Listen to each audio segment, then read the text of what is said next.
Okay, so Manchester United were finally able to conjure the spirit of the club by coming back there. This was a rare win for Ole Gunnar Solskjaer's side, given their recent abject record. The 4-2 defeat against Leicester City was the first time they had lost a Premier League game away from home in over a year. But to be honest, that game proved that the Red Devils are far from the title contenders many expected them to be.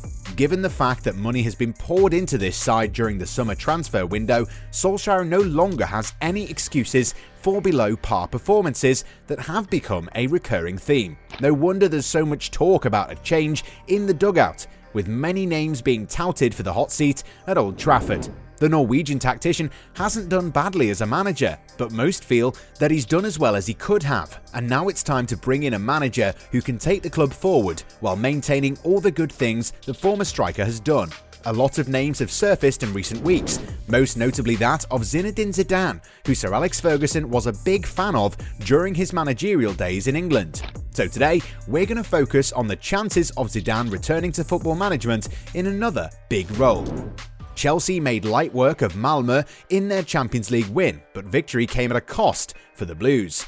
Thomas Tuchel might already boast a striker in Romelu Lukaku, but the German tactician has hinted that the club could try and sign Erling Haaland next summer.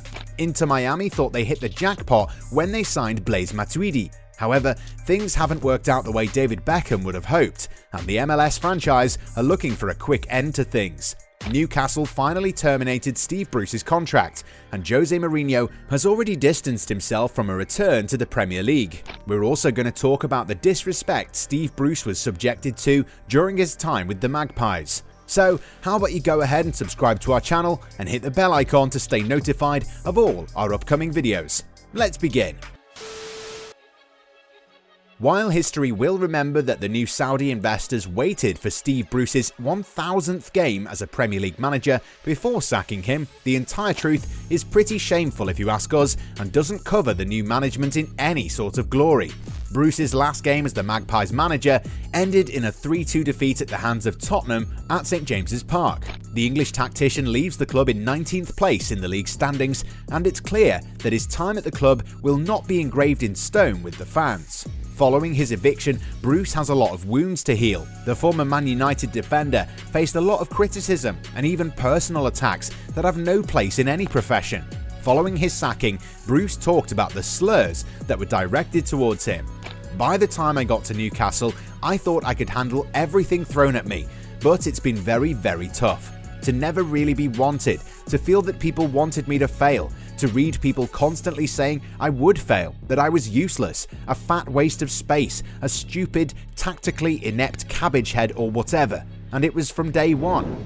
Well, we're disgusted at that treatment. Not every manager is meant to be an elite one, but that doesn't warrant personal attacks of any kind. Hopefully, Bruce will return to management, even though he has said that he's considering walking away from the game altogether. Meanwhile, Jose Mourinho has distanced himself from a possible return to the Premier League by saying that he has a 3-year contract at Roma and is not looking to leave them. This means that another former Roma manager, Paulo Fonseca, is now set to become Newcastle's manager in the coming days. Sources in the American media claim that Major League Soccer franchise Inter Miami are looking to make drastic changes to its existing roster. The team is currently 11th in the Eastern Conference and 9 points off a place in the playoffs. It's been said that Gonzalo Higuain is looking to hang up his boots at the end of this season because he's reportedly no longer excited about being a pro footballer. The news is surprising since the former Real Madrid man is making €5 million a year, but Inter Miami would be happy to know that since the 33-year-old has only scored 10 goals this season. The club is also looking to terminate the contract of Blaise Matuidi, who's the club's highest paid player. The 2018 World Cup winner hasn't been in great form ever since arriving in North America, and Inter Miami are reportedly eager to cut their losses and opt for a younger presence in midfield. At the moment, the Blues are unstoppable. At the end of last month, they lost to Manchester City and Juventus. However, the 4-0 thumping of Malmö was their third win in a row. The Swedes were swiftly overpowered by Tuchel's side, who are now in second place in the Champions League group stage and trail Juventus by 3 points. However, victory did come at a cost. Around the 23rd minute, star striker Romelu Lukaku was forced to come off with an ankle injury. His strike partner Timo Werner was also forced off due to a hamstring injury. This is a massive double blow for Chelsea, who are set for a really tough schedule ahead with 5 games in 17 days. Meanwhile, Thomas Tuchel has confirmed that his club is looking to make a move for Erling Haaland, and has refused to rule out a possibility where the young Norwegian will pair up with Lukaku up front. We talked about Erling Haaland a couple of times, including during the transfer window, but then it seemed absolutely unrealistic and not at all feasible, the Chelsea boss told Sport Bild. We talk about him regularly, of course, because he's a fantastic player and clearly the defining figure at Dortmund, who is a big rival for us in the Champions League. However, it remains to be seen whether Chelsea will be able to get their man given the sheer number of clubs interested in acquiring his signature. To be completely honest with you all, we can't wait to see Zinedine Zidane return to football management. Since May 27, 2021, the Frenchman has been without a club. At the end of his second coming to Real Madrid, he decided to leave his post, no longer seeing how he can continue his life in the Spanish capital. Boasting an exceptional record that includes 2 league titles, 2 Copa del Rey, and 3 consecutive Champions League trophies, Zinedine Zidane already has a great CV. As soon as any manager of a big team struggles, Zidane is linked with the job. According to the Spanish press, the former Madrid midfielder could be set to join Manchester United. They might be in a respectable place in the league standings, but the Red Devils are actually struggling quite a bit under Solskjaer. In 12 games, the Norwegian has tasted defeat 8 times in the Champions League, which also included the recent shocking defeat to Young Boys Bern.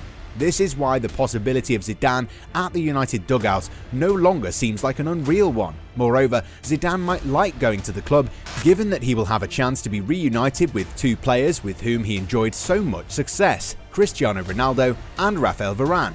Another strong argument is that the presence of Paul Pogba might play a role as well. The United midfielder was a player Zidane was eager to sign during his time at Real Madrid, so he might not say no to a chance to manage a club that has a load of good players in the squad and needs a solid tactical structure to get back to the top. Under Solskjaer this season, Manchester United's defence is chaotic and the attack is not greater than the sum of its parts. In many encounters, we've noticed that most of the winning goals are scored due to individual brilliance. While we all like to see great match-winning goals, the fact that a team relies so much on those instances week in, week out is unheard of.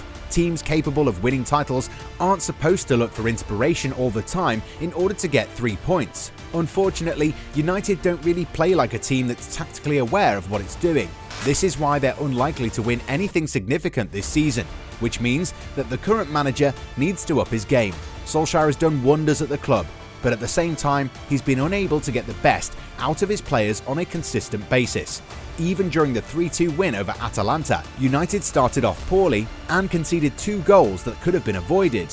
While it was great to see them score 3 times in the second half, they shouldn't have been in such a dire position to begin with. Of course, Ole has faced a few crises at the club already, but the current one is different from the ones he weathered before. He's no longer the manager of a team traumatized from the Mourinho era. He can no longer say that he's implementing a cultural reboot, and he can't say that he doesn't have the required players to challenge for major honours. With a star-studded attacking lineup led by Ronaldo and a defence boasting the likes of Varane and Harry Maguire, United should not be leaking comical goals. This means that there's something inherently wrong with the tactical setup of his team, and perhaps Ole is not the solution. Zidane, meanwhile, might be able to cater to this particular shortcoming, but then again, you can never underestimate Solskjaer, who has a knack of coming out strong from bad experiences.